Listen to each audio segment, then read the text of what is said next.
Imagínate que tenés una gran oportunidad de negocio, pero para lograrlo tenés que vencer a la burocracia estatal. ¿Por qué a nosotros nos piden esto y al otro no le piden? A su vez el otro lo tiene gratis y a nosotros no. Yo quiero decir que el gerente general no le está dando información al directorio. Yo no acuso, pero acá tengo pruebas de todas las cosas que están mal hechas, empezando por los balances.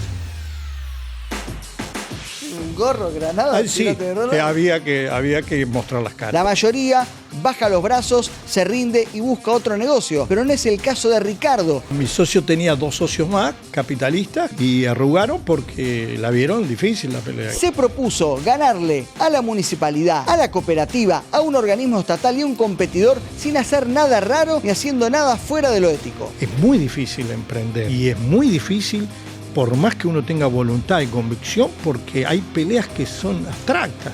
Y a pelear por un papel, y ahí viene cuando él se moviliza y hace la denuncia en el Confer, como que nosotros éramos ilegales. Esta es la increíble historia de Ricardo Malle y su aventura casi quijotesca. Es decir, que el objetivo social se había logrado, pero nosotros teníamos que sobrevivir económicamente, era un negocio, para nosotros no podíamos perder plata, por lo menos empardarlo. Para crear un canal de cable más barato, con más canales y que el pueblo pueda ver fútbol y vencer a la burocracia estatal. Soy Gonzalo Tálora y esto es Ventas Imposibles. Rendirse no es una opción. Cuando tu mercado es limitado y los insumos que necesitas van a ser cada vez más tecnológicos y más rápido, la ecuación se te va a cerrar y cuando se te cierra te fundís. Descubrí historias increíbles de empresarios, empresarias y líderes que enfrentaron todos los obstáculos y lograron vender lo que parecía imposible. Gonzalo Tálora, uno de los referentes en América Latina de storytelling aplicado a ventas y pitch, te acompañará a conocer estrategias audaces, técnicas ingeniosas y hasta acciones disparatadas para conseguir que tus sueños e ideas se conviertan en realidad. No importa cuán difícil parezca, a partir de ahora, rendirse no es una opción. Esto es Ventas Imposibles.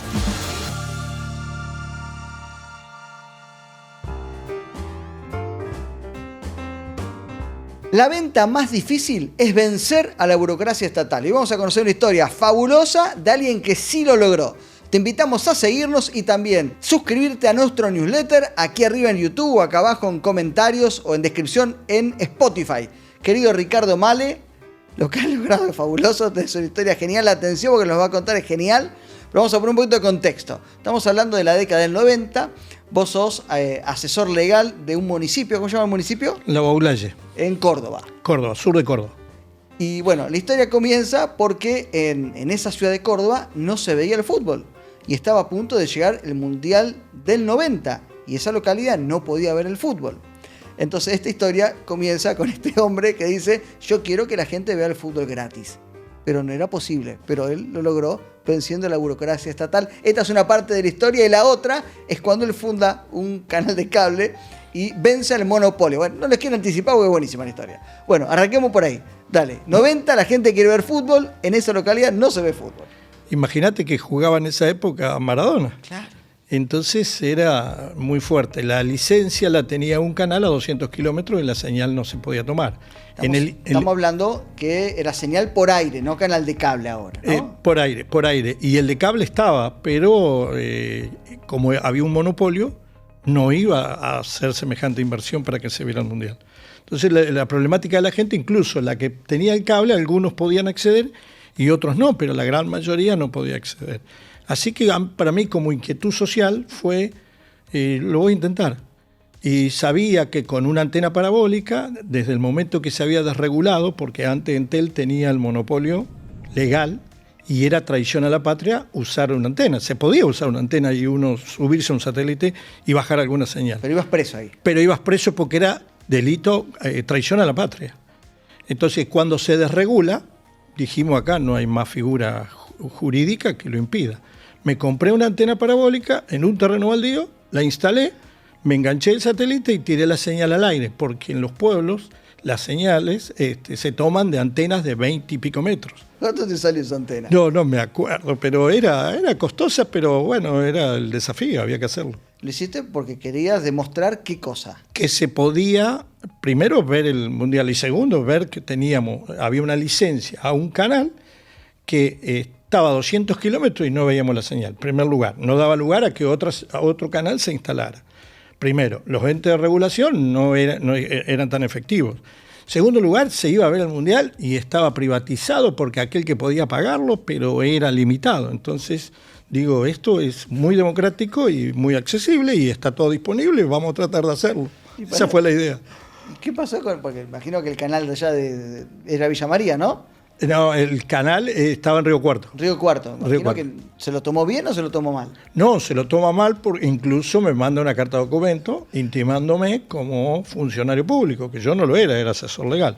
De cualquier modo le contesté, le dije que ellos eran los que estaban en infracción porque tenían una licencia otorgada por el ente regulador, pero que nosotros no veíamos la señal hacía de años, ahora no íbamos a enterar por el Mundial. Entonces, le digo, los que están en infracción son ustedes, con copia al Confer le puse. Pero previamente me estudié el tema del éter. En derecho sabemos que ahí tiene que haber una cosa y un bien jurídico protegido. Yo pregunto hoy a cualquiera, ¿alguien vio un éter alguna vez? Nadie, no existe, nadie lo puede ver al éter. Pero y es sobre la base de ese bien jurídico protegido te dan la licencia. Entonces yo digo, tampoco tiene legitimidad la licencia que tiene, pero era ya un tema de segundo plano de discutir. El primer plano era si podía o no podía y nunca más me contestaron, por lo tanto estaban en infracción ellos, no yo. Cuestión que toda esa localidad vio el Mundial gratis, sí. Sin pagar, gracias a esa antena. Sí, pero nadie se dio cuenta. ¿Por qué? Me dijeron que lo tomaron del aire. Dije, qué suerte, lo estamos viendo. Y eso fue la gran desilusión. Si hubiera sido un acto político era un suicidio porque no se dieron cuenta. Bueno, yo me quedé con el entusiasmo de que lo había logrado. Y eso fue una carta de presentación porque aparece un señor que tenía 10 años más que yo, Roberto Grassi, de paso los saludo, me propone ser parte y instalar un canal. Y le digo, pero hay uno y tiene un monopolio. Sí, dice, pero tiene una debilidad. Entonces me cuenta la debilidad y yo digo, sí, coincido con él. Pero ¿cuál era la debilidad? La debilidad era tecnológica, que era que él tenía que hacer una nueva inversión por el cambio de banda. Venía la banda ancha. La banda ancha significaba que podías tener más de 4 canales. Hasta el momento se veían 4 canales. Entonces el cambio de banda significaba que podía traerse más canales, más los agregados que traía... eran como 60, ¿no? Como 60, al principio 30 y después se extendió a 60. Estamos hablando, para los que son muy jóvenes, que antes para ver televisión o ponías sintonizadas con una antena, con una papa, o llegaba un cable a tu casa y tenías 60 canales. Fin de la historia. Y si no, la antena que tomaba los canales de aire, que en este caso estaban el canal de Rosario, que era lo más cercano que teníamos, y el canal de Río Cuarto o Córdoba. Y en esta localidad vos tenías un cable que tenía 4 canales y vos venías con la propuesta de 60. Veníamos con la propuesta de el ancho de banda. Él tenía que hacer una inversión de ancho de banda y sabíamos que tenía el monopolio y estaba tranquilo en el negocio, hacer la inversión él lo iba a hacer. Entonces la gente no iba a ver fútbol, que era toda una historia que se venía detrás en ese momento. Se veía el partido de los domingos y todo eso, pero no se iba a ver fútbol. Él no tenía fútbol tampoco, entonces la gente se quejaba y se quejaba. Entonces vimos, primero, que la tecnología nos daba una oportunidad, vimos un nicho de negocio. Ahora, el tema era mucho más difícil. ¿Por qué? Porque el proceso de los entes reguladores, empezando por la municipalidad que regula el espacio aéreo. Segundo, la cooperativa eléctrica que tiene los postes para sus cables de electricidad y el uso de las ménsulas privadas de las propiedades, que también significaba una ocupación por parte de la cooperativa. Y el canal que nosotros íbamos a competir tenía, usando esas ménsulas y esos postes, hacía 10 años y gratis. Entonces vos tenías que convencer al ente regulador nacional, a la municipalidad, a la cooperativa y además vencer a un competidor. Todo eso. Todo junto. Es decir, cualquiera, como dije en la presentación, vamos a vender escoba, es más fácil. Sí, porque es más, mi socio tenía 2 socios más, capitalistas, con dinero y arrugaron porque la vieron difícil la pelea, que de hecho lo era. Pero, ¿por qué decidiste avanzar? Porque era difícil. Porque el nicho estaba y ya tenía mi experiencia personal. Y dije, ¿por qué no? ¿Por qué no? Y cuando mi socio me propone, yo no tenía muchos recursos, pero tenía una casa ubicada en pleno centro de la ciudad, con buen espacio, donde tenía mi estudio y mi vivienda.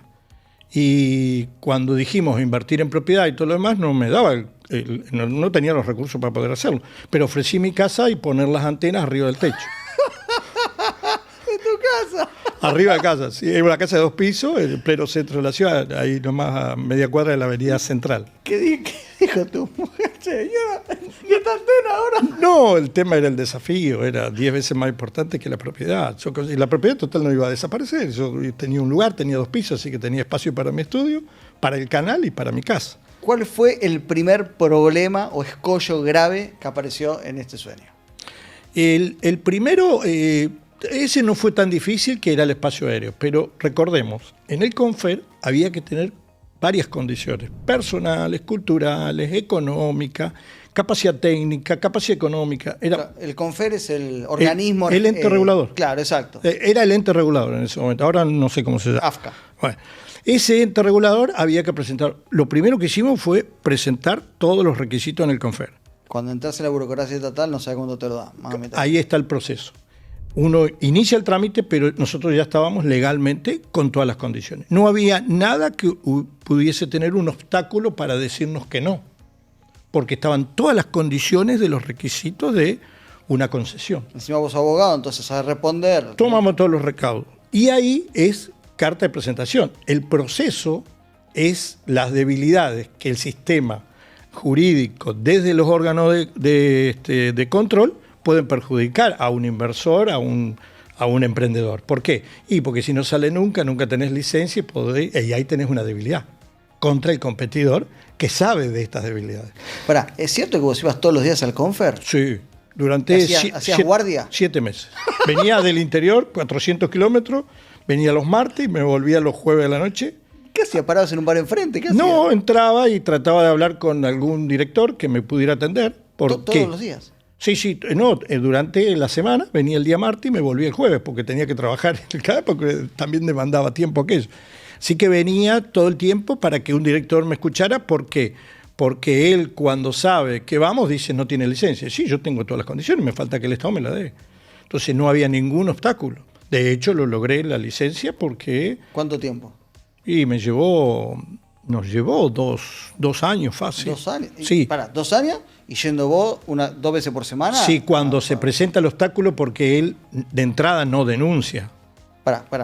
Sí. Ahí nos confundimos. Sí. Entonces. Vamos por partes. Vamos por parte. Estamos que presentaste todos los papeles. Así empezamos. Paso 1. Paso 2. Hicimos la inversión. Compramos las antenas parabólicas, compramos los cables, que en ese momento eran en dólares. Bueno, siempre fueron en dólares. Y lo instalaste en tu casa. Y ese proceso empezamos a instalarlo en casa. Pero primero saqué el espacio aéreo, que era uno de los requisitos del Confer. Es decir, el Estado ya me había dado el espacio aéreo para poder usarlo. El tema es que desde el papel al hecho hay un largo trecho. ¿Por qué? Vamos a instalar el cable. ¿Y dónde lo vamos a instalar si en las ménsulas están todas ocupadas? Por la cooperativa y por el canal que hace 10 años la cooperativa le cede y gratuito. Entonces lo primero que hago es ir a la cooperativa y decirle, mire, yo voy a poner el cable. Perdón si lo digo personal porque no está mi socio, pero era mutuo la lucha y nos dividíamos la tarea a dónde teníamos que ir. Entonces, si no tengo el permiso, cuando voy me mandan a un ingeniero civil y el ingeniero civil se sienta atrás del mostrador y me mira y se queda pensando diciendo, ustedes me vienen bien porque ahora vamos a poner postes de cemento, palos de cemento para cruzar la vía. Y yo dije entre mí, este señor me está usando a mí como variable para el otro y dije, se complica. Voy a mi socio y le digo, está complicado esto. ¿Por qué? Porque uno de tercera línea me está diciendo que va a aprovechar esto que vamos a hacer nosotros para poner tales condiciones. Estos son peros. Entonces ya ahí armamos la tarea, la acción concreta. Pido una reunión con el directorio, pero pido la presencia del gerente general de la cooperativa. ¿Por qué? Porque los directorios se renuevan cada 6 meses. Entonces entran y salen, firman los papeles, pero no saben cómo se administra. Como yo era socio porque tenía un medidor, me estudio el estatuto de la cooperativa y me estudio los balances de la cooperativa. ¿Por qué? Porque vi que había un obstáculo que yo no podía acusar a nadie, pero el obstáculo era muy fuerte. ¿Cómo? Yo voy a cambiar la historia de este pueblo. Si tiene muchos años este pueblo, no me la van a hacer cambiar a mí, por lo menos no voy a hacer la variable de ajuste. Entonces quería ver las caras de ellos y nos presentamos. Primero filmamos todos los cables mal puestos del pueblo, los postes mal puestos, todo lo que estaba mal, que el órgano de control podía ser el municipio que no lo ejecutaba, o podía ser la cooperativa que la gente no lo sabía, pero como tienen un monopolio, nada. Filmamos todo y nos sentamos en la reunión con las pruebas. Y, por supuesto, yo tenía los balances en la mano y pedí que no me sentaba con el directorio si no estaba el gerente general. Porque era el que sabía cómo funcionaba la cooperativa. Entonces yo dije, si me van a ajustar a mí, yo quiero que se vea la verdad. Un argumento válido. ¿Por qué nosotros variables de ajuste? Si el otro fue promovido por 10 años, ¿por qué nosotros teníamos tantas condiciones que nos ponían? Sí, vos te armaste un pitch, una presentación para develar la verdad oculta o la infracción oculta, para tener un resquicio para que te habiliten a vos. Totalmente. Es más, me llevé la prueba para evitar 2 o 3 reuniones. Claro. Y evitar manoseo. ¿Por qué? Porque primero conté que nosotros, mi socio y yo, era una SRL, contrato social, todo en regla. La inversión era nuestra, nos conocían, a él lo conocía el Mayo, era muy joven, poco conocido, pero era un abogado del medio, inscripto en la matrícula, todo legal. No había motivo. Entonces nos presentamos primero como socios de la cooperativa, porque teníamos un medidor, segundo como inversores, tercero con un proyecto para ejecutar, y cuarto que nos habíamos encontrado con un obstáculo de un ingeniero que nos ponía peros y que nos resultaban raros. Entonces veníamos a informarle al directorio que queríamos usar del mismo modo que el canal que tenía el monopolio, usar los espacios que ellos tenían, las ménsulas y los postes. ¿Qué te dijeron? Bueno, y ahí empieza el gerente general. Entonces cuando vi que el gerente, no, porque esto, que el plano, que no sé qué, bueno, le digo, tráiganme el plano que la cooperativa tiene aprobada por la municipalidad, y después empezamos a hablar, y tráiganme el plano del canal que ya tiene la licencia. No tiene ningún plano. Se me están pidiendo plano a mí, yo acá les traigo el plano de qué es lo que queremos hacer nosotros, pero no tenemos el espacio, no nos dejan poner el post, el cable, que era un cable.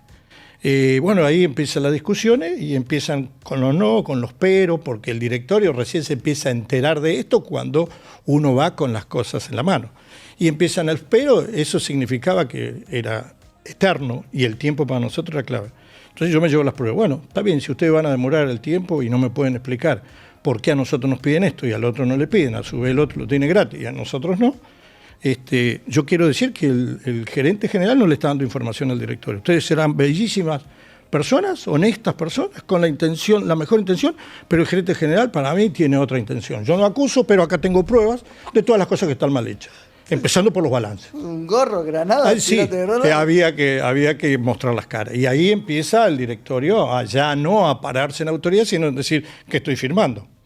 Entonces era jugar... Ah, claro, porque el directorio tiene la firma, digo, yo no quiero ser cómplice si es una irregularidad. Claro, pero yo estoy contando que los balances a mí no me cierran como me lo están contando y una serie de cosas, pero a su vez quiero saber qué rentabilidad ingresa por el uso de los postes y de las ménsulas del otro canal. No había ningún ingreso en los balances, porque no pagaban nada. ¿Qué pasaba ahí? No sé, pongamos promoción, 5 años, pero hacía 10 años que estaba el otro canal instalado. Bien, ahí empieza a pelear. Y bajo apercibimiento de que nosotros íbamos a ir a la justicia, caiga quien caiga. Pero a nosotros no nos iban a impedir. Era como decir, pedimos un amparo porque nosotros hemos presentado todo en el Confer, tenemos el espacio aéreo y venimos honestamente y en su debido tiempo, con las debidas cosas, a pedir permiso. Pero si ustedes se ponen en árbitro, son más papistas que el Papa. ¿Por qué? Porque se ponen en más Estado que el mismo Estado. Si en el órgano nacional es el Estado que me regula y en el órgano local el Estado que me regula, tengo las dos autorizaciones, no me las rechazaron en el Confer, no me las rechazó la municipalidad porque ustedes se ponen en jueces. Al contrario, el estatuto de la cooperativa dice promover el desarrollo local. Y le leí, por las dudas, si los directores no lo sabían, qué decía el estatuto de la cooperativa. ¿Vos fuiste todo ensayado de esto? No, estudié y me preparé porque justamente esto es parte también de una empresa. Hacer cosas que después uno se encuentra que no lo sabía si era correcto o no era correcto, también había que tenerlo claro porque si no, no... Tu secreto, te estudiaste todos los resquicios, tenías toda la información para sacar en cualquier momento. Exacto, no dejarle ventaja porque la burocracia y la desidia, yo insisto con la desidia, para mí la desidia es un costo muy significativo en los costos de cualquier empresa, que cuando uno hace el análisis del negocio, encuentra el nicho, tiene el dinero, sabe que lo va a poder hacer, tiene los tiempos, tiene todos los elementos. Cuando uno va a implementar, como bien lo digo en mi libro, digo, el mapa no es el territorio. Y en el territorio la implementación es clave. Y uno puede pensar que eso en un costo es el 5, el 10, el 20%. Puede llegar a ser el 80, el 90% que te impide montar una empresa. Pero no está visto, no está analizado. Y preguntarle a los contadores, yo le llamo las externalidades negativas. Si alguna externalidad negativa está incluida en los costos de los productos o de los servicios de las empresas. No se incluye, son costos invisibles. Creo que hay que empezar a incluirlos, más cuando se trata de medio ambiente y todo lo demás, pero en este caso era un costo, una externalidad negativa. La falla del mercado. Ahora, ¿qué pasó? ¿Cómo terminó esa reunión? Y por supuesto mal, porque incluso había un ex militar retirado, estábamos en época débiles, no nos olvidemos de esos tiempos. Y yo, la verdad, lo nuestro era justo, era una excelente idea, se iba a beneficiar la gente primero, porque nosotros veníamos con la idea de un costo más bajo. Competir significaba que el otro tenía que invertir, el competidor tenía que invertir, y significaba que la gente iba a ver más canales, es decir, la única que se beneficiaba era la gente, el consumidor. Iba a haber fútbol además. Y además iba a haber fútbol. Entonces, ¿quién se puede poner a algo que beneficie a todo el mundo? Después vos lo puedes comprar o no, vos tenés la opción, pero dame la opción. En ese momento no lo había. Entonces creíamos que era una causa justa, el dinero era nuestro, éramos vecinos de la comunidad, no había nada extraño. Entonces decíamos, ¿por qué? Que se haga justicia, dicen los abogados. Bueno, en este caso era verdad, que se haga justicia es nuestra oportunidad, porque tampoco significaba que íbamos a ganar. Sabíamos que podíamos competir y en eso estábamos, pero un órgano como la cooperativa que está encargada del desarrollo local no puede ser el juez y árbitro. Hasta ni el intendente puede hacerlo, pero bueno, supongamos que tenga causa justa, razón de Estado, uno la admite, pero ahí no veíamos nada. Terminó la reunión y quedó... No, terminó mal la reunión. ¿Qué significa mal? Mal es que gritos y todo este tipo de cosas. Yo digo, griten ustedes, el problema de ustedes, no es nuestro. Díganos por qué nos dicen que no. Y ninguno pudo armar un argumento, ninguno. Incluso estaba el ingeniero que era representante de la municipalidad. Y dice, porque me tienen que traer los planos. Bueno, cuando vos me traigas los planos del competidor y me traigas los planos de la cooperativa en relación a la municipalidad, yo también te traigo mis planos. Pero no hay problema, como no tengo nada oculto, la semana que viene, no sé, era un fin de semana, un viernes, entonces, el lunes, martes voy a tu oficina y te llevo los planos. No teníamos nada que ocultar nosotros. ¿Y qué pasó después? Y ahí empezaron, el plano, que sí, que no, que esto, que aquello. Yo le digo, mostrame los otros planos, a ver si los otros planos están. Y el punto es que había que empezar a instalar.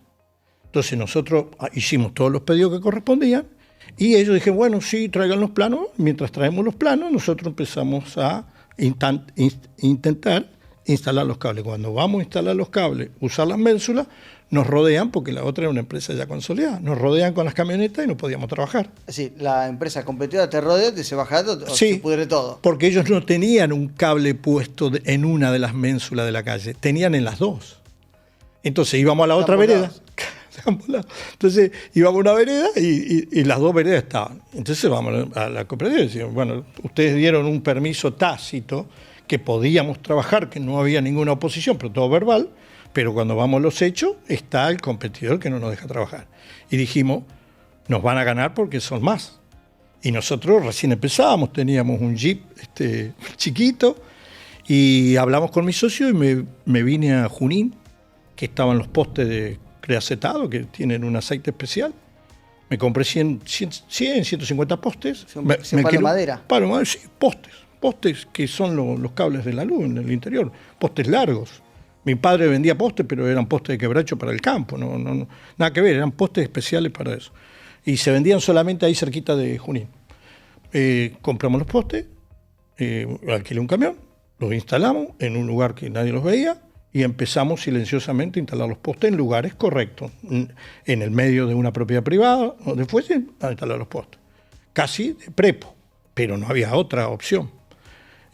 Cuando se dieron cuenta, teníamos los 100 postes puestos. Mientras ellos deliberaran y tomaran las decisiones. ¿Qué instalabas, de noche? Instalábamos de día, porque en las comunidades es rápido y nos cambiábamos, ¿no? Sí, también de noche. De noche hicimos, hay unas cuantas anécdotas con mi socio arriba de los techos, por los cables que había que poner, ¿no? Porque era el tema tiempo era clave. Porque una que dejáramos que entrara en el esquema burocrático no salíamos más. Y yo como abogado también lo sabía. Entonces decíamos, acá hay que ser prácticos. Y bueno, así lo hicimos y empezamos con esa tarea extra que no teníamos prevista. Que era la de instalar los cables. Los costos de los postes, instalar los postes e instalar los cables. Espera, ¿y en algún momento vos no hablaste con el intendente? En ese momento, cuando el ingeniero me pide que tiene que hablar con la municipalidad, yo fui a hablar con el intendente. Lo conocí al intendente, muy criterioso el intendente, le expliqué. Él conocía a mi socio, me conocía a mí, habíamos sido compañeros de docencia con el intendente, de palo político diferente, pero nada, muy, muy cordial.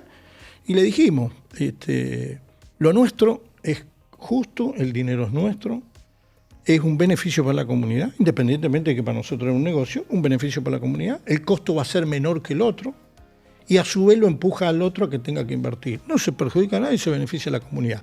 Es más, la comunidad de menos recursos, porque era la que no podía acceder por los costos al otro canal. ¿Y qué te dijo el intendente?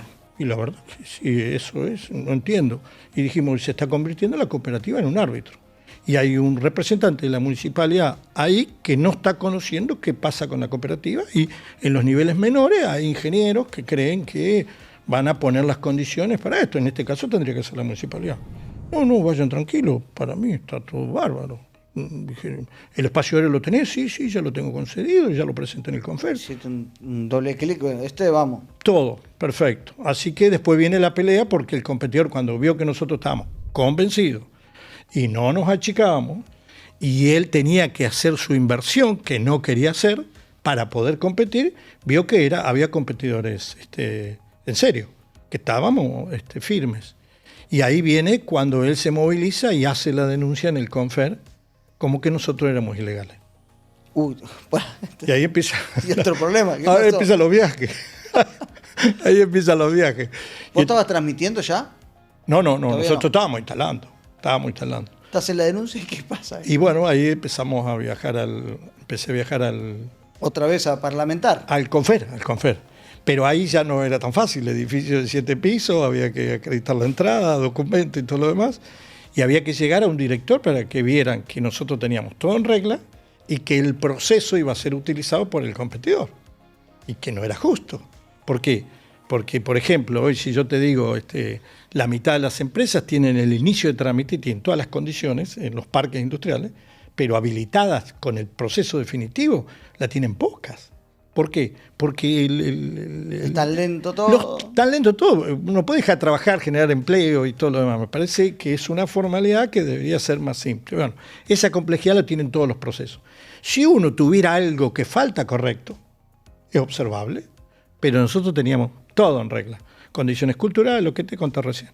Así que, nada. ¿Cuánto tiempo te llevó resolver ese tema? Bueno, ese tema nos llevó como 7 meses para tener la licencia. ¿Y también viajabas toda la semana? No, eso fue lo de los viajes de toda la semana. Mientras tanto, nosotros allá íbamos avanzando y empezamos a emitir la señal. Pero lo de la denuncia, ¿cuánto te llevó resolverlo? 7 meses. 7 meses. 7 meses después de la denuncia. Y después obtuvimos la licencia. Ahora, la licencia tiene efecto retroactivo a la fecha del inicio del trámite. Consecuencia, nosotros empezamos a probar las señales en el medio de ese proceso. Y ahí venía todo otro trámite administrativo que si disponían del decomiso de lo nuestro, tenían que avisarle a otro órgano nacional que tenía que avisarle a la policía para venir a decomisarnos a nosotros. Esa era la espada de Damocles que nosotros teníamos. ¿Por qué? No podían disponer el decomiso si no había una resolución. Tenían que primero negar la licencia y después la resolución. Esa resolución no estaba porque nosotros teníamos todo correcto, entonces ellos tenían que sacar la licencia, no había otro camino. Entonces ahí se especulaba y ahí vino una pelea jurídica con el colega que defendía al que era dueño del mercado, digamos. Sí, era dueño del mercado. Y se la ganamos. Nos dieron la licencia. ¿Qué pasó cuando saliste a vender el cable? ¿Se vendía fácil o sí, costaba? Claro, si éramos más baratos y teníamos más señales, claro. Porque nosotros teníamos banda ancha. Nosotros empezamos de cero con banda ancha. Él tenía que hacer el cambio a banda ancha y significaba para él en ese momento unos $150.000 de inversión para mantener su clientela. ¿Y vos arrancaste con el fútbol gratis de una? No, ahí viene otra lucha. ¿Otra lucha? Esa fue otra, sí, porque había dos socios, sino determinantes en el negocio. primero la tecnología. Los rack, que son... los aparatitos que van ahí abajo. Esos aparatitos que van, que requieren aire acondicionado, una temperatura especial y todo lo demás, se fabricaban en Estados Unidos. Entonces uno miraba los rack y decía, ¿y estos? Bueno, a los 6 meses venía, te traían otro rack, vos pagabas el anterior, el que venía, se llevaban el otro y vos estabas poniendo todo ese dinero que pensabas poner en cable, lo tenías que poner en la tecnología para sostener el sistema. Y en esos cambios de tecnología viene la incorporación del fútbol en los canales, el encriptado, como le decía yo. En el canal venía encriptado el fútbol. El fútbol codificado, que uno iba a los bares a verlo, que no lo tenía en casa. Claro, ese era el encriptado dentro del canal. Entonces una cosa era el canal que tenía una decodificación, había que un rack que codificaba, y la señal iba codificada, entonces para poder verla había que decodificarla. No libre cuando yo hice esa experiencia, sino codificada. Entonces vos tenías que comprar un rack al canal que te suscribías para decodificar la señal para poder mandársela a los clientes. Entonces, ahí ya empieza el negocio a ponerse mucho más difícil y más costoso, porque en el momento que nosotros hicimos el diagnóstico, todavía no estaba la codificación, se hablaba de que ya venía. Entonces entramos tarde en el negocio y era una pelea dura, que era nuestra esa. Esa codificación empieza en los canales, los primeros, me acuerdo que fue el 9, después el canal 3, bueno, van de a uno. Bueno, hasta ahí más o menos les llevaban porque nosotros íbamos obteniendo clientes porque éramos más baratos, teníamos más señal, la señal era buena, llegaba a distintos lados, porque hay toda una historia después poner el cable. Que hay que pasarlo por arriba de las mesas y en algún lugar hay que pasarlo por arriba de los techos. Fue gracioso, que después te lo cuento si te interesa, la anécdota de cruzar la Plaza del Centro con el Banco Nación y la municipalidad, la policía, la escuela y todo lo demás, porque también era sujeto a algún riesgo de que alguien no entendiera y veía una persona arriba del techo. Y te tiran un tiro, nunca sabes. No, tiro no era, pero sí denuncia. ¿Qué hacen estos tipos arriba de la municipalidad? Están choreando. Claro, una cosa parecida. Por eso lo hicimos mi socio y yo. Hay alguna anécdota graciosa. Entonces, para seguir el hilo de tus preguntas, los canales empiezan a encriptarse el fútbol. Y se te complica el negocio ahora. Ahí se complica más, porque ya no era el rack de la decodificación, sino el fútbol arriba. Y se complica mucho más porque mientras era el partido de los domingos, digamos que lo podíamos llevar. Ahora, por eso insisto con el libro, y no es que pase un chivo. No, pero así como se llama todo. El mapa, el territorio invisible. El mapa no es el territorio. ¿Qué significa? Que en Buenos Aires decían, ¿cuántos habitantes tiene la Baulalle? 20.000. ¿Cuántos medidores tienen? 6.000. Listo. Posibles clientes de un canal, 6.000. ¿Cuántos cables hay? 2. 3 y 3. Y vos decís, no, nosotros tenemos 500. Si recién empezamos. No. Para nosotros ustedes tienen 3.000. Es decir, que pagar por el costo de 3.000 no es lo mismo que pagar por el costo de 500. Es decir, que cada cliente a nosotros nos salía ¿cuántas veces más que el competidor? Para tener el fútbol. Para tener el fútbol. Ese es un tema. Después viene otro encriptado, que es la Copa Mendoza, la Copa Mar del Plata, la Copa de San Juan, también, y eso se pagaba anticipado. Entonces, desde Buenos Aires se tomaban las decisiones del interior y te decían 3.000 y 3.000 para cada lado. Casi jugaban a favor, era simétrico. Entonces nosotros pagábamos mucho más el costo para un cliente por el mismo servicio. Y eso ya eran complicaciones del negocio, pero que también el abuso de los que imponen en el mercado, uno no los tiene tan en cuenta y decir, van a ser más o menos equilibrados. No son equilibrados, son desequilibrados. Son variables que hay que tener en cuenta cuando uno emprende este tipo de cosas que requiere de autorizaciones de órganos externos, que en este caso nacional, y a su vez de tecnología extranjera. Por eso hablo de que la tecnología es una oportunidad para chiquitos como nosotros que iban a emprender, pero también podía ser la espada de Damocles, la guillotina, en el caso de no poder instalarse en el mercado para obtener los recursos suficientes para poder enfrentar estas innovaciones tecnológicas. No sé si soy claro. Sí, clarísimo. ¿Y qué pasó con el negocio entonces? No, y seguimos. Ya habíamos jugado todos los partidos, había que jugar en la final. Seguimos y íbamos ganando clientes. Por supuesto que no vamos a hablar de ganancia, era invertir constantemente. era pura inversión. Y en esa lucha, porque íbamos conquistando el mercado, íbamos avanzando hasta que pudimos llegar a los 3.000, donde nivelamos el tema costo por un lado, y por el otro lado podíamos brindar el servicio, a pesar de que lo hacíamos a pérdida, brindar el servicio y ganar el mercado. Por supuesto que mientras tanto teníamos que esperar las definiciones que te contaba recién. Y el competidor siempre alguna cosita te hacía. Es que ya ahí tuvo que decidir invertir y poner el... Okay. Sí. Es decir, que el objetivo social se había logrado, pero nosotros teníamos que sobrevivir económicamente, era un negocio, para nosotros no podíamos perder plata, por lo menos empardarlo. Pero ya eso era otra situación. Y cuando nos paramos en esa situación, ya el socio nos empezó a mirar, a respetarnos, porque habíamos pasado todas las luchas. La cooperativa no molestó más, la municipalidad al contrario, el intendente bienvenido, y es más, se le borraban a él y venían a nosotros. Entonces fue instalarnos. Pero también hay todo un proceso de instalar los cables, porque instalarla y que después que la señalande, porque había que tener un trabajo técnico. Y teníamos menos personal también, por lo tanto era mucho más difícil subir la montaña.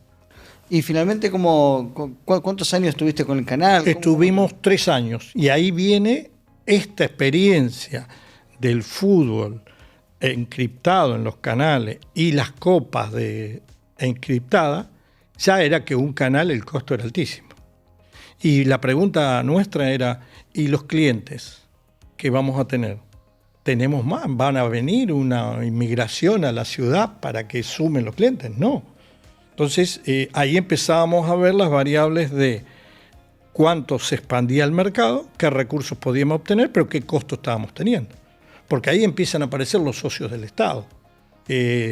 La DICAPIF, el otro, distintos organismos que empiezan a influir en tus costos. Entonces dice, nosotros tenemos derecho a. La música, el derecho del director, del actor, del otro. Desconocidos. Mira, una vez me hice el recorrido oficina por oficina a ver quién estaba operando. Todos tenían derechos formales y tenían efectividad jurídica si la querían usar. Pero en los organismos, en las oficinas no había nadie. Y entonces dije, tengo casi 7 socios, 8 socios invisibles que tenía que disponer todo el tiempo. Ahí es cuando el emprendedor dice, esto es 10 veces más complejo de lo que uno imagina. Y ahí es por qué mucha gente arruga, porque en definitiva cae siempre sobre el que está, en este caso, es muy difícil emprender. Y es muy difícil, por más que uno tenga voluntad y convicción, porque hay peleas que son abstractas.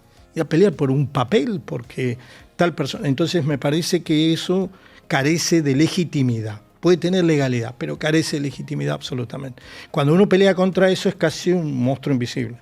Y no digo del Estado, porque los órganos por ahí están bien, pero si no los ejecutan, no funcionan o se desvían, como insisto con esto de la desidia, no hablemos de la corrupción, hablemos de desidia, pero hablemos de otros elementos más. Y después de personas que se empoderan en los cargos sin representar a la institución, que no tienen la visión de la institución. Entonces, eso también es muy cultural nuestro, y los señores ya todos sabemos.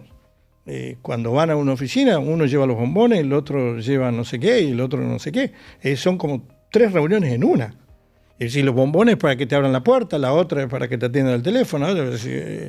Ahí es donde se hace difícil. Entonces nosotros veíamos que el mercado se iba a poder complicar cuando la tecnología sigue avanzando y nosotros no íbamos a tener la cantidad de clientes. Y ahí me acuerdo que yo decía, acá hay un problema. Entonces miraba los racks todos los días, daba vuelta, hasta que en un momento veo los racks que decía Atlanta.